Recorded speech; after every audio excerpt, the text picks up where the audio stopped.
Welcome to Agile to Agility podcast with Miljan, Bajic. Major show alert! The very first value we wrote is individuals and interactions. Let's take this to another level. And that's part of the Goldratt's thinking processes. Apply cause and effect thinking, get to a situation where all people are moved by their self-interest, but in that moving, they are causing the unity of purpose because they are going in that direction because they want it. They have an interest in going there. And that interest is caused in turn by the change of perspective of the mental model.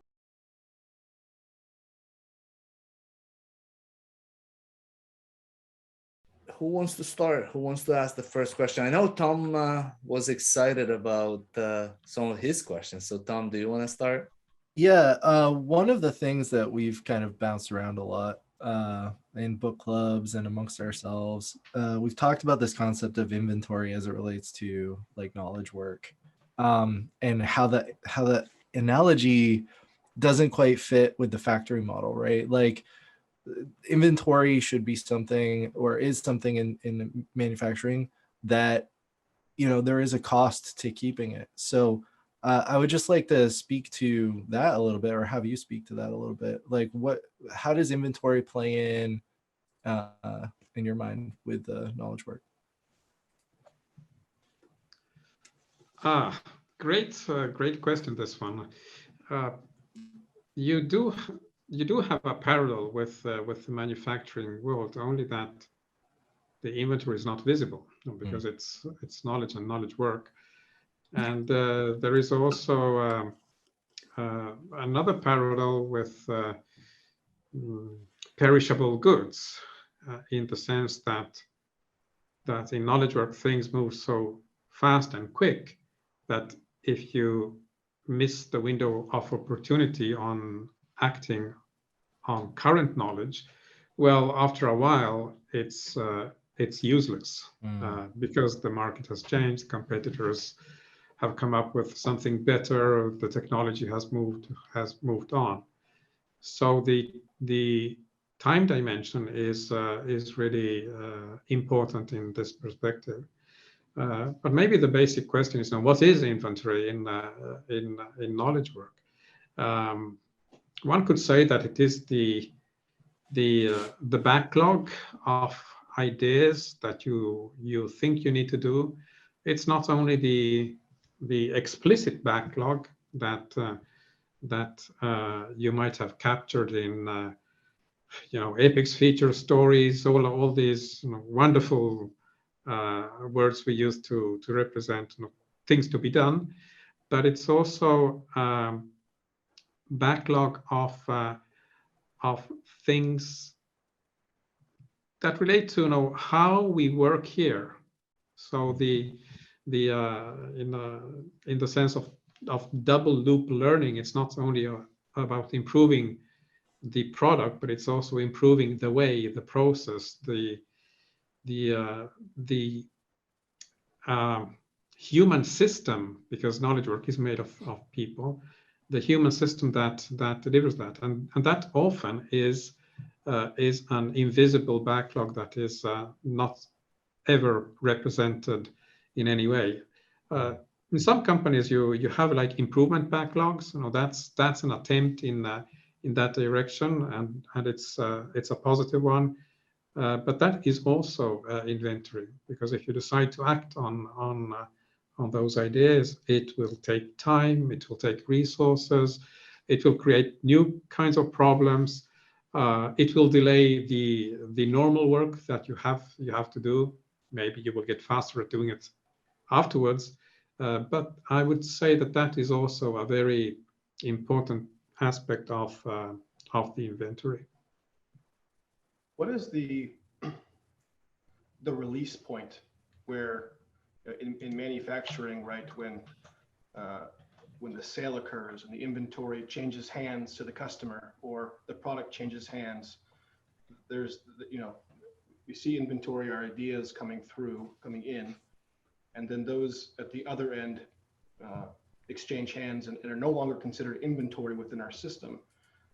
And I think that's where it kind of gets a little confusing to me in knowledge work or software development, which is we have lines of code, which we could maybe make an argument that is inventory, right?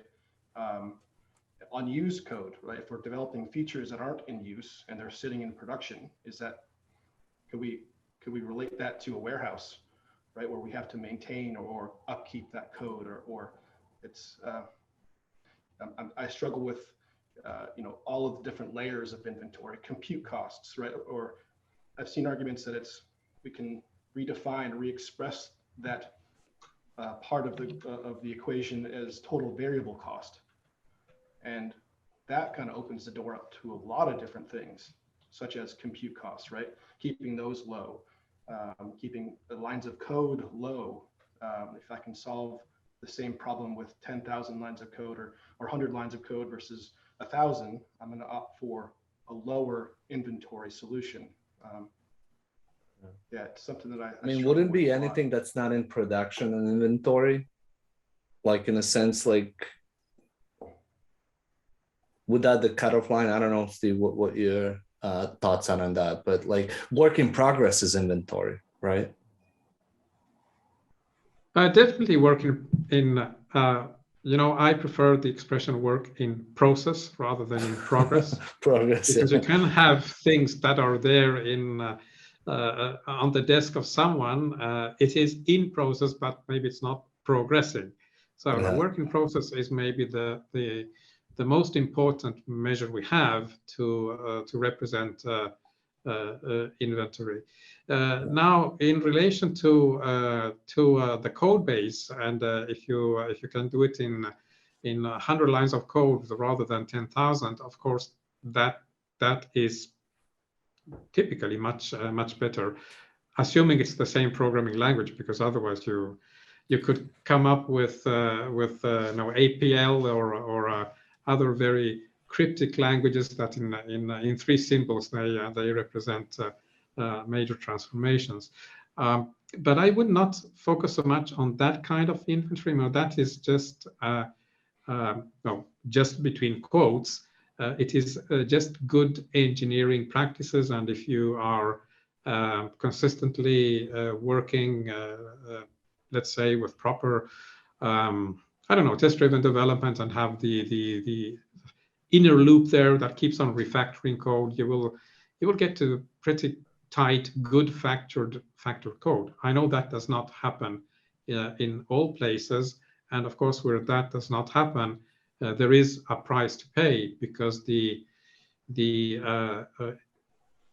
possibility, the capability of implementing new stuff is limited, both in time, because it takes longer to change the code, and also in functionality, because the code is not well refactored, and you get to this classical situation that no one dare change that module, because who knows how it works.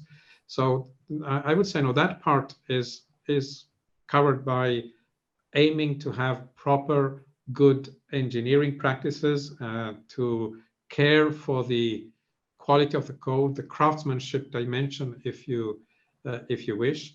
Let's presume that we are able to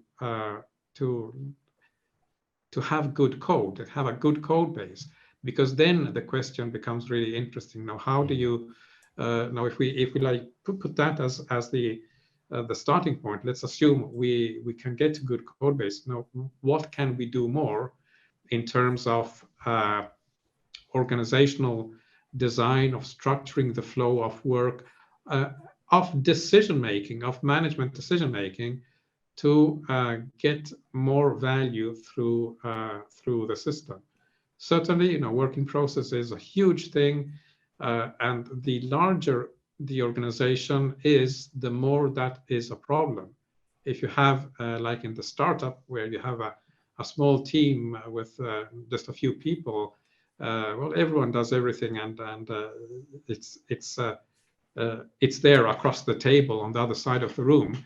But if you're having a larger corporation with tens and tens of teams, and hundreds of projects, streams, products, change requests, you name it, that are in process, well, then the overhead of managing all that is much greater than the actual burden of maintaining the lines of code.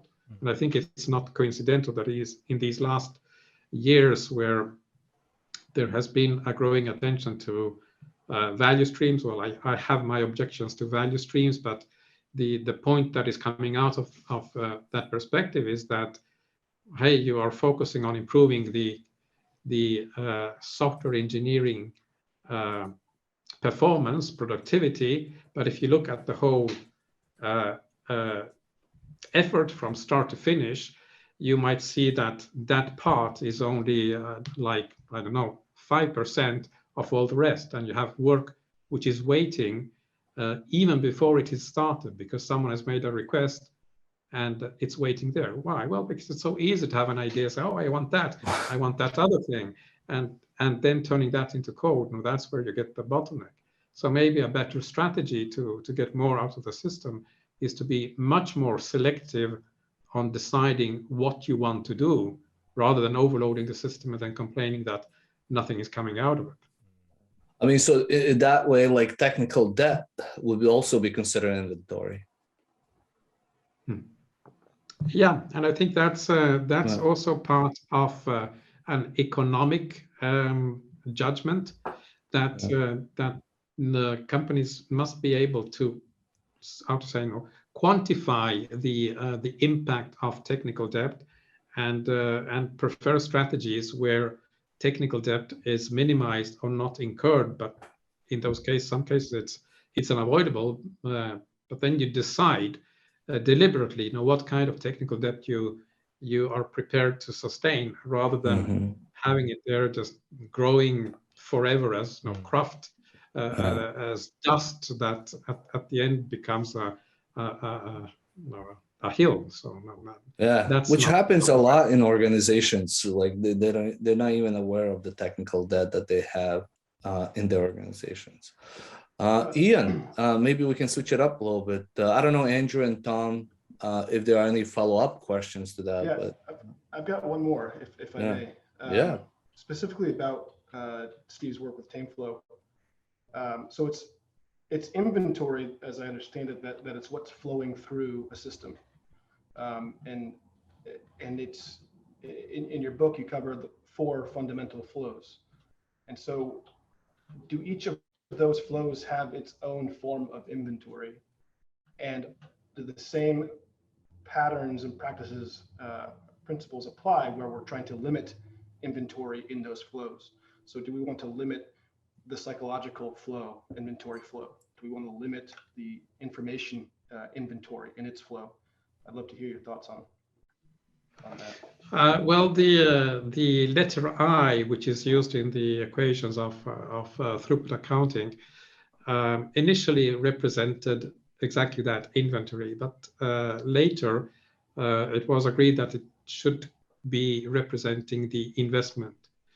And there is a slight difference, because yes, you invest money to buy inventory, but investment can be seen in broader ways as the money you spend to equip your organization in such a way that it can produce and deliver the products and services that it's aiming to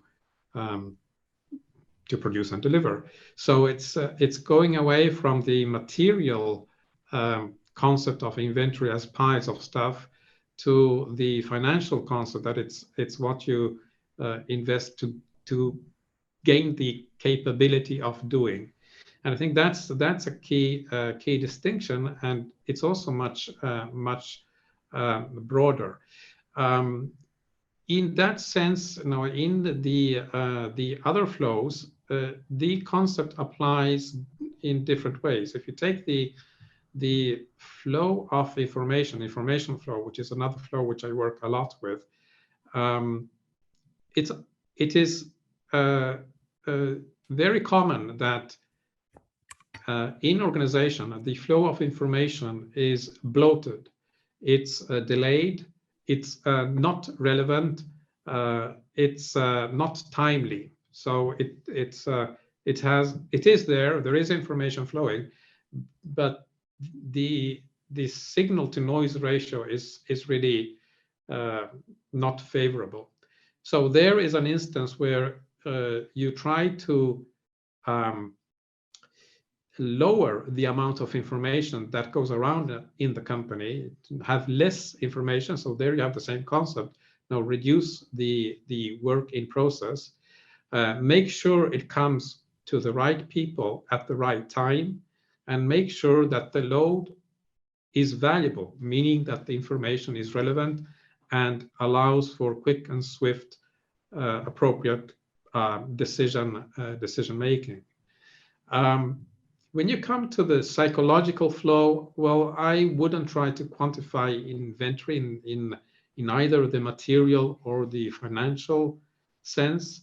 There it's more important to aim at creating the conditions for people to experience satisfaction in their working environment. You know, psychological flow is that state of optimal performance, but it is tied to the, let's say, the physical working process. Why? Because when you have high working process, you will have lots of multitasking. When you have multitasking, you have lots of interruptions. When you have interruptions, you cannot be in a state of psychological flow because you cannot focus and concentrate. So there is a clear connection between the material, the informational load, and the ability of people and teams to be in that state of high performance because they can focus. But I don't know if that is an idea. If we should try to quantify some sort of inventory in psychological flow, I'll have to think about that one. So maybe to build on that, in context of kind of bottlenecks, I wanted to get your opinion on like if we have a high variability in a flow time or in a column handoff, is that always a red flag to look for bottleneck? So like, for instance, if we have a lot of multitasking in a certain area, or the flow time variability is very high, is that equivalent to potentially a bottleneck? No, not necessarily. No, this opens up the absolutely fundamental question of how do you find the constraint, because there is a distinction to be made between constraint and bottleneck. The high variability environment that is typical of knowledge work would seem to defy the effort of finding a constraint, because the ways that you're used to finding constraints in the manufacturing or physical world, where you simply look at the pile up of work, are not directly applicable to let's say the visualization techniques that you have in knowledge work with let's say Kanban boards. They might be misleading. Now let's maybe defer a moment the key question of how do you find the constraint. But if you're able to find the constraint, then one of the techniques of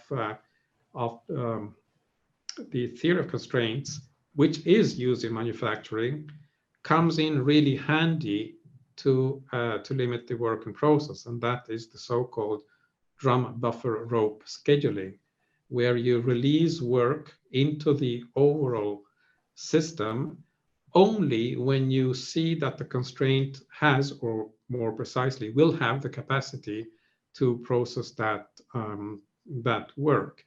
And this changes a bit the rules of engagement of how you typically expect teams to pull work, because work is not pulled by teams or individuals that have capacity, but the pace is dictated by the slowest part of the entire system, which means, and this often comes as a shock, that a great deal of the entire system has to slow down and has even to be idle, waiting for the constraint to have capacity. This is great for folks in Agile because it creates like the economic motivation, not only to allow for, but to actually demand slack time where you can do quote unquote other stuff. It's one of the most powerful things that I have seen with TOC and how I do it in TameFlow, that you give an economic reason to create slack in the system, not only to create it, but to manage it and know where there should be no slack and all the rest where you must have slack. Of course, no, this creates huge, let's say, conflicts, because the conventional economic cost-based accounting mindset will say, hey, I pay your salary, so you better be busy all the time. And having people idle runs counter to that logic. But you need to be able to look at the systems effect and understand that if everyone is busy all the time, the company will actually be losing money and delivering less value to their customers. So it's a bit of a, well, it's a vicious circle, but if you turn it around, it becomes a virtuous circle. That kind of actually segments into one of the primary questions I had for you. So in reading your work, one of the first things that stuck out to me was that you described TameFlow as primarily a mindset. And I think you just touched on what you kind of meant by that. So I was hoping you could elaborate, on that comment directly from your book. TameFlow as primarily a mindset. Well, it's maybe I've used the word mindset unwillingly in some instances, but I like to refer it more as a collection of mental models, which are more, how can I say, a mindset is something that is very subjective, that you might develop or not, but a mental model, well, it's a model. It's a model, and it gives you a perspective and interpretation of reality. A model can be explained, can be subject to experimentation, can be objected, and it is in that realm of being able to question a mental model that we get the powers of the mental models, because you set up the organization or the people, the team, to a new perspective, and you can always challenge. Well, try it in your setting, measure, observe. What do you see? And those experiments might confirm that the new mental model is actually capturing an aspect of reality which you were oblivious to before. And when you acquire these mental models, and I work with them across the board, so I want anyone from the CEO to the latest junior hire, as I often say, to share the same mental models, you get this common shared understanding across the board. And maybe that is what can be confused as a mindset, as the whole organization is reacting in a similar way when they are exposed to similar problems.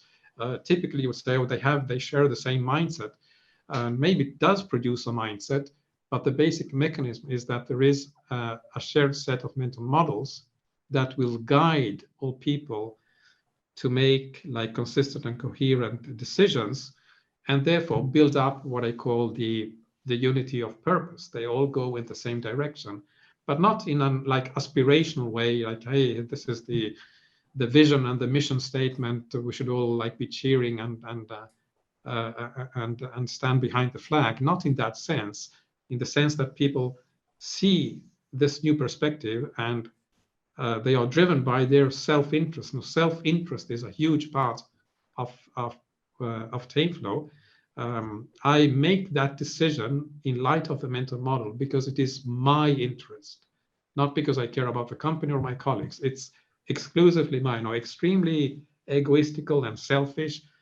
It might seem strange to sustain this, but the structure of these mental models are such that they turn all these selfish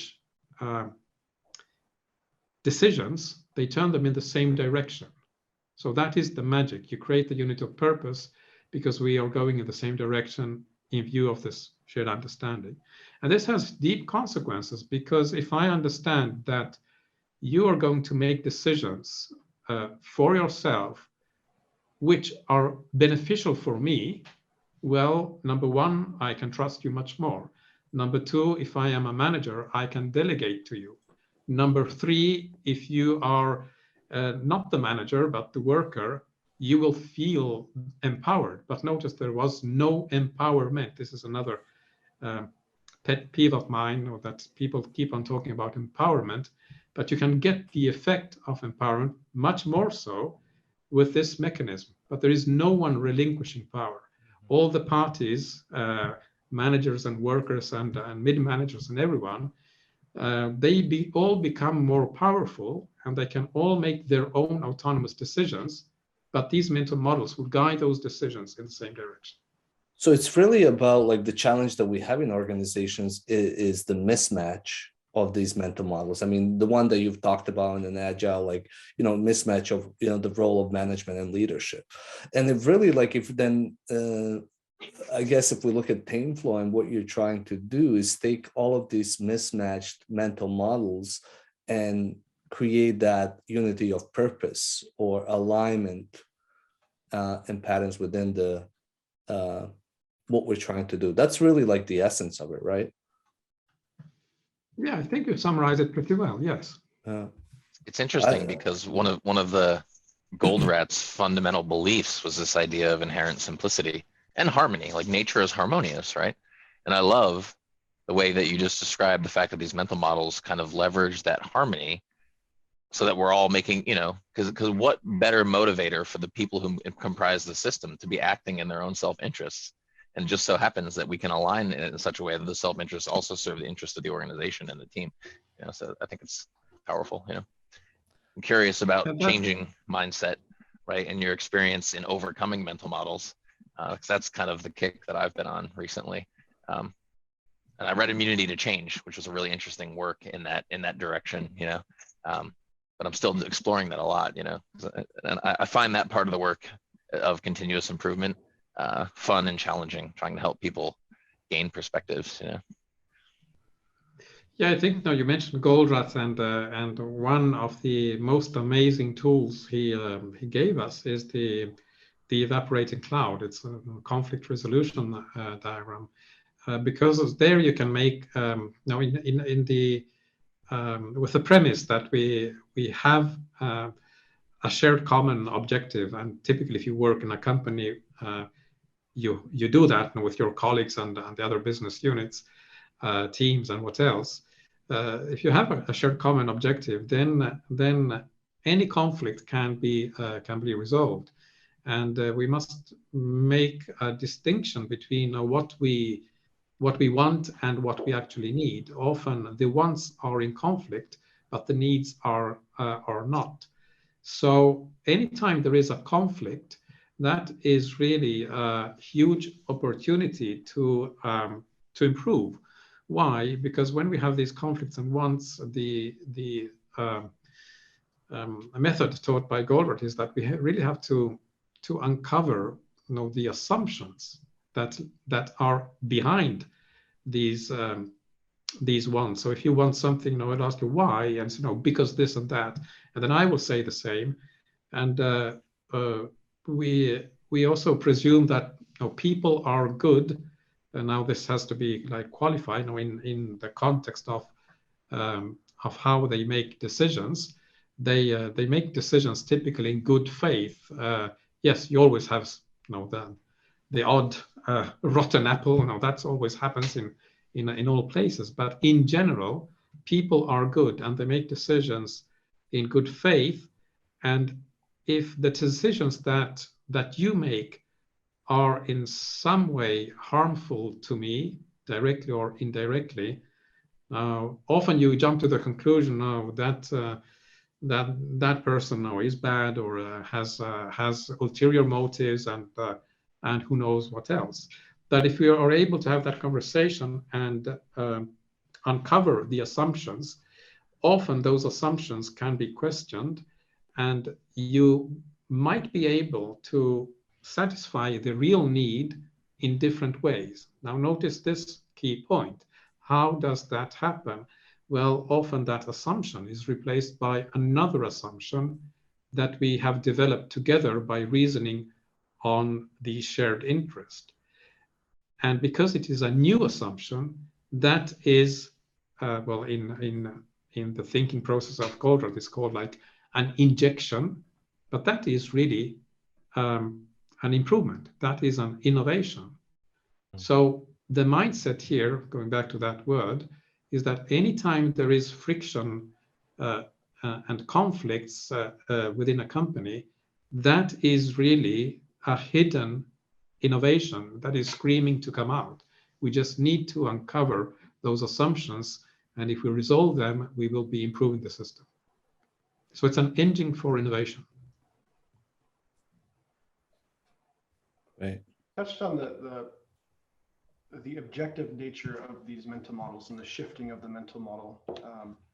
And you just mentioned there the improvements of the system, and it begs to question the need for a measurement capability. So I'm curious, very tactically, as you engage with new organizations or new teams, is establishing a measurement capability or the signals part of your first actions if they don't exist, or what do you look for as far as that the measurement, the measurements within the teams? Well, we have just two categories of measurements. One are financial and one are the operational ones. I assume you mean the operational ones for the teams, so not the financial ones for the company. For the teams, it's incredibly simple. Now, there is only one measurement I make. Now, this might come as a surprise because I keep on saying we are data-driven, and you might expect that I will measure all sorts of things. But really, the only measurement that I use is the, and please notice the terminology I use, is the flow time. Others will say cycle time, lead time. There's lots of controversy on what is what. I have a very precise definition of what flow time is. You could say, even though it's a simplification and it's not entirely correct, but you could say it's the time from start to finish of any piece of work. Others would call that cycle time. There is a distinction to be made, but I don't want to go into details. But that is really all you need to measure. Now, any piece of work at any granularity, task, user story, feature, epic, project, whatever, we are interested only in that measurement. Time you start and time you finish. And the interval, the duration, the actual elapsed time is what we use. From that simple number, we can derive so many things that we can structure the work of teams, and we can manage the governance of what I call the pest environment. We have multiple projects or products, multiple events, that is deadlines, multiple stakeholders and multiple teams. You have so many moving parts and many things to juggle, but if you measure only that thing, you will get a set of tools that allow you to govern even that very apparently over complex situation. Where does the clock stop for you? Sorry, Harner. Where does the clock stop for you on the flow time measurement, though? Because, in Scrum, like, there are various definitions of done. Sometimes, in my experience, teams are very tactical about where they set the work down, right? And where it moves off of their board or whatever. But where does that flow time end in your conception? Do you coach teams on that? Do you have any difficulty getting them to change from their definitions of done? So the concept is very fractal and is based on the ideas of span of control, sphere of influence, and area of accountability. Now, if you are the CEO, your area of accountability is the entire company. So from the moment you receive like an order from the customer until you have delivered, and even more so until the customer has actually paid and the cash is in your bank account, now that is the time you would consider. But as you move down, like the company hierarchy, now it is a hierarchy, those spheres will nest one into the other, and at the end you will have an actionable activity.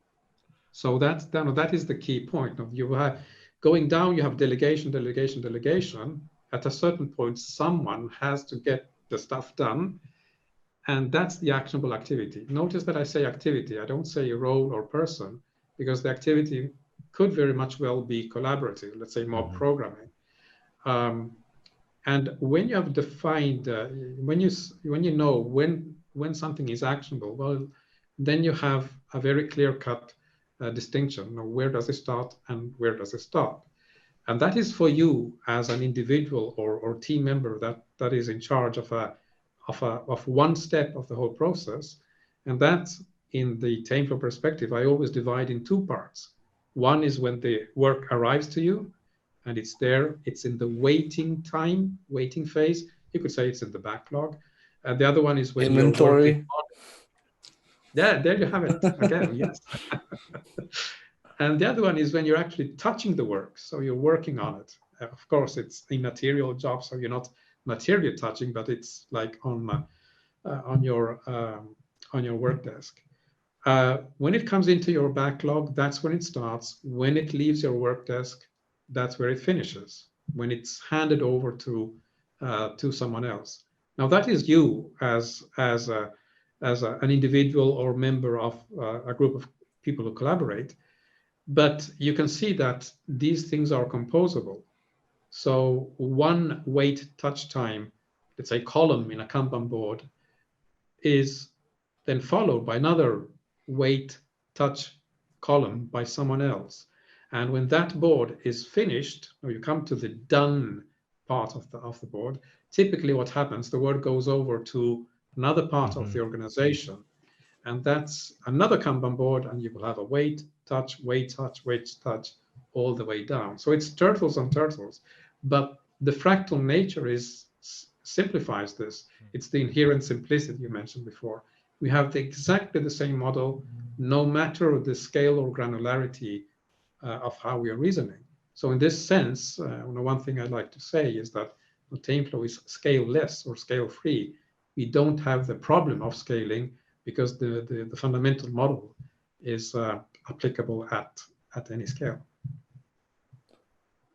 You said that you have an objection to value streams. What is that objection? You really want to open this kind of work?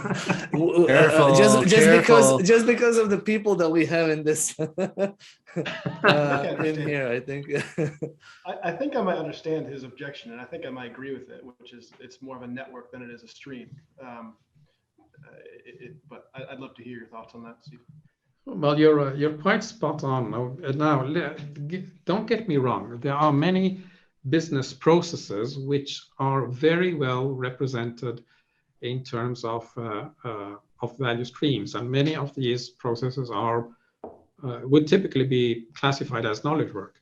The examples that come to mind now are all the processes in the financial services industry, in banking, in insurance, even in let's say the informational part of healthcare, where basically you have collection and processing of information, and you have many stage gates. So it is a linear stream. That's clear. Now, that is a value stream, and it covers many industries, and in a lot of these industries, IT and the software underneath is critical.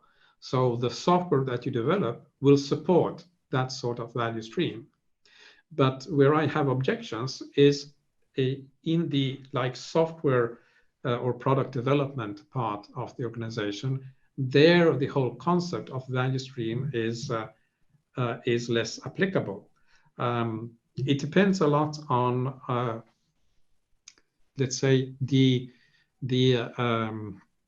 variety of requests that hit the organization and the variety of input that they are able to produce. If you have only one kind of customer, they always ask you to do the same thing, and at the end of everything, you always have the same kind of result, that is probably a value stream. But if you have like one case that I was working with in the automotive component industry, where this company was producing like embedded software for let's say the brains of cars, and they are serving all the major automotive manufacturers with all their yearly models, with all their updates and upgrades. And this software is handling anything from the braking system to ABS to sensors, actuators, and so on and so forth. There, any request could trigger the intervention of any one of over 120 teams. So any request could like turn on the light. Imagine a line of 120 lamps, and you have a request, and that request will almost randomly switch on a subset of those 120 lights. Now, because that composition is random from request to request, you cannot model a value stream. You would have to figure out a value stream which is like the combination of 120 times 120. It's just not manageable. And there, the idea of having a network is much more powerful. And another metaphor to understand how this is applicable is like, think about a hospital with the emergency room. That's the request that comes in. But you don't know upfront what path that new patient will have to take through the hospital.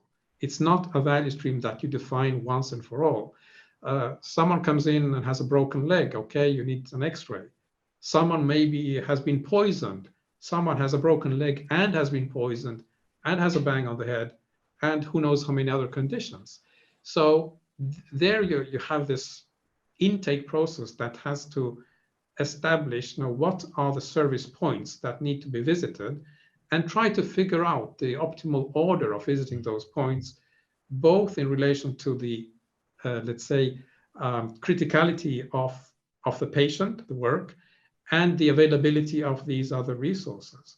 You cannot do that with a value stream. And knowledge work, when you are in the most challenging situation, is more like that kind of hospital rather than the neat and tidy value stream you have in a claims processing application of an insurance company.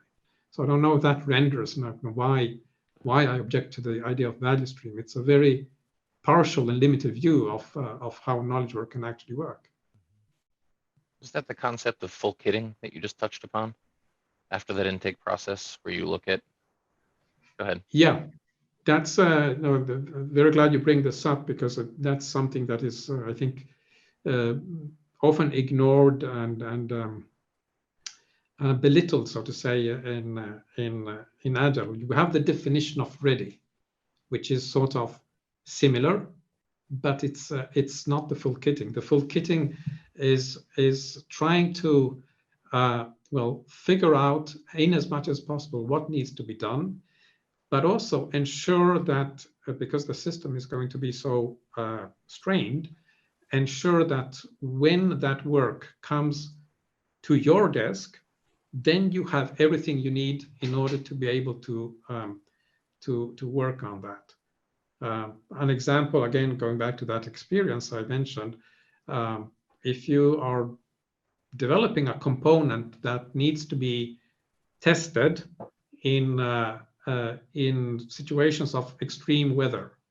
So what do? Well, maybe you wait until the season is bad and you have winter outside of the door, or you might decide that, hey, no, we don't have time to wait for winter, so let's ship the whole thing and go to somewhere beyond the Arctic Circle. Now that is the kind of thing you do in full kitting, sort of establishing what do we need in order to be able to do the work. Now, of course, knowledge work has a lot of things that are unknown, so you cannot predict and have everything ready, but it's that sense of trying to make an effort to map out what needs to be done from an organizational perspective, rather than from, let's say, a requirements perspective. Yes, no, if you can map out the requirements, all the better. But in knowledge work, you probably cannot. But you can sort of foresee of what is needed. Another example is, you have to develop software for, I don't know, reading a credit card, so you need like the terminal. Make sure that terminal is available to the testing department when the software comes there, and not that it comes there and say, oh, we need that terminal. Hey, procurement needs to be involved. We'll get it in 6 months. Oh, great. That's the kind of thing we try to prevent with full kitting. It's kind of a way to reduce tactically wait time, which is one of the things that I loved about the first the flow efficiency section of TameFlow, where that was a really interesting revelation for me when I got to thinking about how that simple change, and to your point, requires no investment, no change in the way you work, just a change in the decision about when you start work, and how powerful that can be on your ability to produce. I think it's really well taken point. Full kitting is related to that, and we want to smash wait time in as much as possible, because we are aware, due to that mental model that you referred to there in the beginning of the book, we are aware that wait time is really bringing a very, very significant negative impact on the economic performance. And that is also the opportunity, because in most companies there is so much wait time that without having to do any investment, as we were saying before, we can slash that wait time simply by being more wise when deciding when to start work. So that simple change in perspective can make the company gain lots and lots of money, and reduce the stress level, create slack, and so on and so forth. What is that French word, like mise en place, or like when cooks prepare stuff before they start cooking? Is that the idea, to get things ready before you start working on things, or the idea of the French cook know how to cook, so they are very precise in the setup of their kitchen and the ingredients and with the pans on and everything. But it's the same concept. You don't want to be there when you have broken the eggs to make an omelette, and the frying pan is dirty from yesterday. I've been leveraging the concept in my own personal life, and it's actually been really powerful, just to get things done around the house, right? To make sure I have everything I need. I have the, it's interesting. And that also can be, I guess, considered inventory too. And it's just trying to minimize. Inventory is not bad. It's just that you want to use it in a way that, I guess, helps with the flow. Yeah, inventory is unavoidable, but you don't want to have excess inventory. So that's where you have to find the right balance. And of course, full kitting goes in that direction, because if something comes to a certain point in the overall work process and then has to stand still because elements are missing or you're waiting, well, that increases wait time, but at the same time, it's the working process that goes up. So all in all these things that are derived from these mental models aim at minimizing the working process and minimizing the wait times. Then, of course, there is the other huge thing about when and where do you invest, and that's where you need to know where is the constraint, where is Herbie, as I say, because any investment on anything else, any effort expended on any other place will be literally a total waste. Ian, you had a good question on scaling. Maybe we can talk about scaling a little bit. Yeah, and Steve kind of touched on it, but so you mentioned, the fact, and you kind of got into why TameFlow's scale-free approach, which I liked. But I wonder, I think it was today actually, I saw something that you posted on LinkedIn where you mentioned one shouldn't and can, in fact can't, and I may be wrong, right? So my words, I may be misrepresenting what you said, so correct me if I'm wrong. But I believe you said something like one shouldn't and in fact can't scale, which I found very interesting. I'm also of the same, I think you'll find you're among friends here with this this mindset that scaling is not necessarily an optimal solution. But I wonder if you could elaborate on that, or talk about that a bit. Yeah, well, I think the whole sentence I wrote on LinkedIn there, you shouldn't and cannot scale Scrum specifically. Maybe, so it was with Scrum, but Gotcha. I think that's in general this idea, which is prevalent in the world of Agile, and we see it even in SAFe, the Scaled Agile framework, is this idea that you start with something that is working at the team level, and then you somehow figure out how to make it scale to encompass the entire organization. That cannot work because the dynamics that you have at the team level are not the kind of dynamics you have at the quote larger scale. Likewise, and this goes back to what we said earlier, the mismatch of mental models and different levels in the organization. Now, likewise, the things that make sense from a management perspective, in particular, traditional cost focused management, often clash with the common sense and common experience you have on the ground. So many times people on the ground have this very depressing experience that they get instructed to do things and they just cannot make sense. And so those managers, they are out of touch with reality. No, they're not out of touch with reality. They are in a different reality.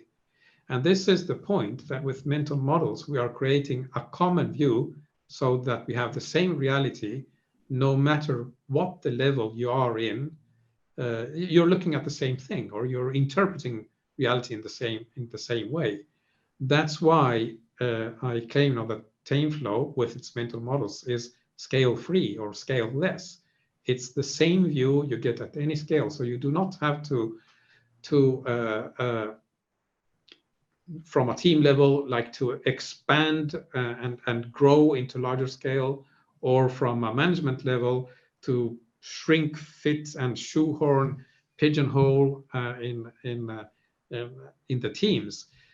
It's the same thing, no matter at what level you are. So we don't have the problem of scaling.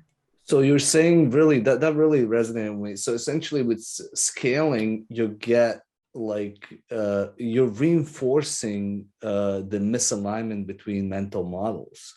And what you're saying with TameFlow, the idea is, again, to align the mental models, because we're misaligning mental models. Because if I have a mental model of what the team and team context looks like, for instance, in SAFe, versus what program looks like versus what portfolio looks like, you're creating different mental models for that, versus creating a single mental model, shared mental model. So is that really would you consider that like an anti-pattern, or is that what's going on from your perspective? Yeah, I think you described it pretty well. Maybe from the TameFlow perspective, it's not so much a matter of aligning mental models, but offering mental models that do not need alignment, because they are equally valid for any level in the organization. But of course, this requires that change of perspective, that you need to abandon your current mental models and adopt new ones. So it's this change process. And we know people typically resist change, but Goldratt was very clear on that. No, people do not resist change. We all go through major changes in life. Some people even decide to get married and have kids, and buy a house and get debt. All these things are enormous changes, but we do it willingly for some reason. So the notion that people resist change is not quite true. they do change if they have an interest. If there is a what is in it for me component, they will be the first ones to move. So these mental models are such that all levels will see something that is very, as I said, egoistical, selfish, something that is in it for them, which they want, so they will move. But in doing so, they are moving in the same step with all other parts of the organization, because So they also have that's that unity models. of purpose too, which creates that unity of purpose for everybody. You just said something. Let me just, sorry to interrupt you, but you said the key thing, creates the unity of purpose. Because when I talk about unity of purpose, often that is interpreted as, well, yes, that is like the aspirational, wishful thinking, like the mission statement, the vision. Now we aspire to be all one huge family. How many times have you heard CEO saying, we are a family, and the people on the ground say, yeah, sure, right. They don't feel part of that family. So this is not aspirational. This is something that we cause, and that's part of the Goldratt's thinking processes. Apply cause and effect thinking, get to a situation where all people are moved by their self-interest, but in that moving, they are causing the unity of purpose, because they are going in that direction because they want it. They have an interest in going there. And that interest is caused in turn by the change of perspective of the mental model that they are free to question, and they are free to validate on the ground, on the field. So they and get this the also, feedback. And we were talking before we started recording, and this also aligns with the adult development and like Frederic Laloux's work, both on organizational level as well. Essentially, like we all have different needs. In an organization, you could have different people with different values, beliefs, and all of that. And this really helps create that unity of purpose that still respects those different beliefs and values that people have, rather than trying to create a friction between, or just say one set of values or principles is better than another. So that's another thing for me that I just kind of put together. I don't know if you feel the same way or if you have the same thoughts on that, but it creates alignment. It creates alignment on, or this creates, I don't know if the right term is alignment, but it respects different perspectives, different value, worldviews. One thing I like about it, I've been getting into recently, and I haven't read this yet, but I have this book. It's Assemblage de Landa. And it's the idea that, Steve kind of touched on it, that we look at these systems that are comprised of people, and we assume, or we like to presuppose that they have unity of purpose, but they really don't. They all have self-interest. It's an assemblage of dispersed units that are working together. And if you can align their own individual intent and purposes and achieve it so that those drive towards a common unity of purpose, I mean, that's genius. That's exactly. Brilliant. I love that idea. It's very, but it all starts from that. I believe. Yeah, no, it's great. But it starts from that acceptance that we, just because the company says, hey, this is our goal, that like that's not actually everybody's real goal, all the people that comprise the system. Like you can say it all day long, but it's not true. We all have, and we all know this. We don't want to talk about it. We all have our own individual drivers, Mm-hmm. So yeah, I mean, I think that's really powerful, I appreciate that part of the discussion. This is a way to create space for diversity, where people with their own inclinations, desires, convictions can nonetheless coexist in this common direction, because there is a selfish interest behind it. But that self-interest is like shaped by this mental model. And this, by the way, Miljan, is also, I think we had it in another conversation podcast a year ago. So relates also to this like criticism that I have with the manifesto, the Agile manifesto, or any manifesto for that matter, because the manifesto presumes that that what is stated there is good. Now, maybe it is, but maybe there are people who do not agree. So the manifesto, by structure, like divides the people in good and bad, and we see this very often where there is an attempt to introduce Agile, and we have those bad, nasty managers. If only they understood, the values of Agile, everything would be nice. So it is like a hard thing to internalize, that even if you agree with the manifesto, and I have no objections to what is stated in the manifesto, not to the values and principles. I would subscribe to them personally, individually. They are like aligned with the thinking, but the very fact that you are introducing this by means of a manifesto creates a divide, and that divide is not bridged by the application of the manifesto itself. You will have a very hard time convincing top managers who are looking at spreadsheets and like the bottom line that they have an interest in the values and principles of the manifesto. So we have to be aware that even if we might be convinced that that is good, and probably it is good, using that as a way to try to improve the company is not proficient. So that goes back to my claim that we are better off to work with mental models that primarily trigger the self-interest of people, and be very smart about which mental models we choose, because then, going back to what you said, Miljan, about creating the unity of purpose, then all those positive traits that we have in the manifesto, they will be caused. They will be effects of our actions. They will not be aspirational, if only management understood. We will cause those things to happen, driven by the energy and force of self-interest. It's almost like aligning. There's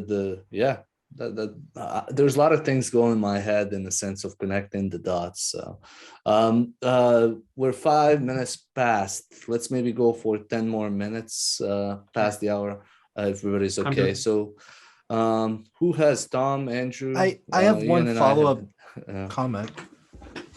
I think we just uncovered another kind of inventory that people put in place too, right? Like the inventory infrastructure around scaling.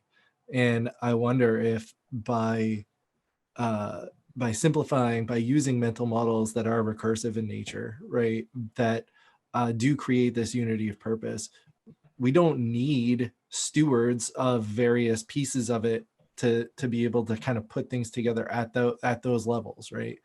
And I wonder if that is an inventory in an organization or in one of these flows that we haven't yet touched on, right? That there are these resources, that there is all this infrastructure dedicated to doing these things, which might just not be necessary if we can create that unity of purpose. I would say it's more than inventory; it's just bloat. yeah, fair point. But you see also here now, take SAFe, the most popular way to scale Agile. You are basically bringing thousands of people in a large organization through a training program. There's a huge effort both in training and then in actual orchestrating the whole effort. There is an ongoing effort being spent across the board. We're talking about millions invested and probably billions across the industry. Now, if you have the perspective of the constraints management, you will realize that most of those billions are totally wasted. Going back again to my primary case there, we had 120 teams, 4,000 engineers. The company was 8,000, but the engineering unit was 4,000. At the end of the day, there was one team of approximately 30 people that was holding back the entire organization. So imagine training 4,000 people and keeping them marching to the tune of the program increment plannings or whatever, versus work 3 weeks with 30 people and immediately increase like the throughput by 40%. That is the kind of lever you have when you understand the power of focus and the constraints management. Imagine how much money you would save and how much stress to the people, because if you can focus on that single team of 30 people, well, then the remaining 970 do not need to change. They do not need to go through training. They don't need to be stressed if they are doing the stand-up properly or not. They do not need to be stressed about the definition of done and all these things. They just keep on working as they did, and because they are not the constraint, they will not impact the performance of the organization. So it's this huge lever that we have with constraints management, inherent simplicity if you want, which is totally missing from the Agile world. Mind if I ask you somewhat of a tactical question, Steve? Go ahead. I'm assuming you don't. Yep, because you're here. So yeah, we talked about value stream mapping, right? And as we were discussing, my mind kind of drifted to a technique that a mentor once introduced to me, which was causal mapping. So I'm wondering if a causal map might be a better, and this again is very tactical, might be a better tool as someone who's like helping, embedded with organizations, helping them grow and transform, recognizing that the methods of delivering value are more modal and more of a network. I wonder if a causal map, if it would be like worth a causal loop diagram. Kind of, but a whole map, right, representing that entire network and what the relationships between all the nodes of that network and what gets activated when this sends a signal and how do those signal. I wonder if that's a big effort. So I wonder if the juice is worth the squeeze, right? I wonder if there's going to be a lot of valuable data or that I can use that I'm going to drive from that. So that's kind of essence of the question. The thinking processes of Goldratt have, they're built with trees. One of which is like the current reality tree, which is very close to causal loops. It's like a current reality tree with loops and some additional attributes and annotations. So I would say that it is very, very much similar to what happens in a full-blown TOC analysis, where you start off by designing the current reality tree. But one key thing here is that causal loops are often like engineered. They are drawn out by the process engineers or equivalent roles, consultants. A current reality tree is more of a living document that is co-created with the people on the ground, the people involved at all levels.